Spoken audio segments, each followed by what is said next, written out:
স্বাধীনতার পর থেকে নিয়ে বাহ্যিক দৃষ্টিতে তারা আমাদের যেটুকু উপকার করেছে তার চেয়ে আমাদের 3 গুণ বেশি তারা আমাদের ক্ষতি করেছে। এই আবরার ফাহাদ থেকে শুরু করে আমাদের হাদি থেকে পর্যন্ত আর কত হাদি জীবন দিলে আমরা ভারতের আগ্রাসন থেকে মুক্ত পাবো না। ভারতের আধিপত্যবাদ কখনো বাংলার জনগণ মানবে না। কাঁধে কাঁধ লাগিয়ে ভারতের বিরুদ্ধে যুদ্ধ করবে ইনশাআল্লাহ।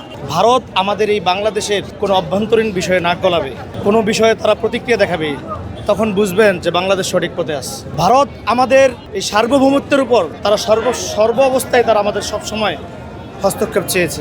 স্বাধীনতার পর থেকে নিয়ে বাহ্যিক দৃষ্টিতে তারা আমাদের যেটুকু উপকার করেছে তার চেয়ে আমাদের 3 গুণ বেশি তারা আমাদের ক্ষতি করেছে।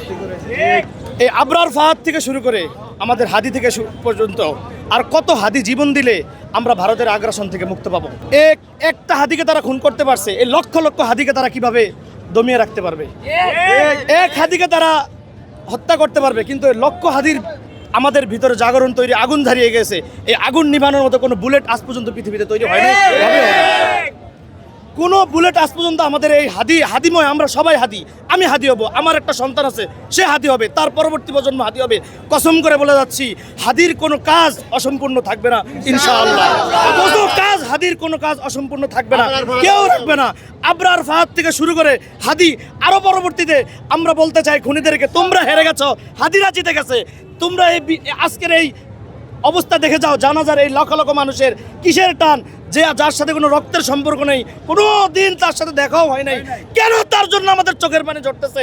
এই ভারত আজকে আমাদের এই পরিস্থিতি তারা দেখে যাক, তারা দেখে যাক। এ কারণে আমি বলতে চাই, ইনশাআল্লাহ কসম করে বলছি, এই ইনকিলাব ইনকিলাব জিন্দাবাদ জিন্দাবাদ, ইনকিলাব ইনকিলাব জিন্দাবাদ জিন্দাবাদ, ইনকিলাব ইনকিলাব জিন্দাবাদ জিন্দাবাদ।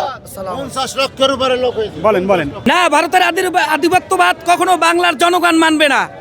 কাঁধে কাঁধ লাগিয়ে ভারতের বিরুদ্ধে যুদ্ধ করবে ইনশাআল্লাহ। হাদির মৃত্যু হয় নাই, হাদির মৃত্যুর মেসেজ দিয়ে গেছে যে ভারতের আধিপত্যবাদের বিরুদ্ধে এরা জনগণ, তোমরা আধিপত্যবাদের বিরুদ্ধেই তোমরা ঐক্যবদ্ধ হয়ে ভারতের বিরুদ্ধে সংগ্রাম করবা।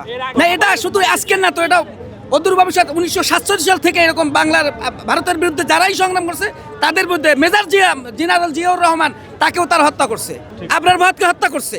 আজকে হাদি আগামীকাল আরেকজনের জন্য এরকম তারা রেডি হয়ে আসছে যে ভারতের বিরুদ্ধে যারাই কথা বলবে তাদেরকে ধ্বংস করবে। শেষ হলো ভারতের আধিপত্যবাদের বিরুদ্ধে বাংলার জনগণ যদি যেদিন অস্ত্র নিয়ে যুদ্ধ করতে পারবে, এইটি সেদিন হলো শেষ।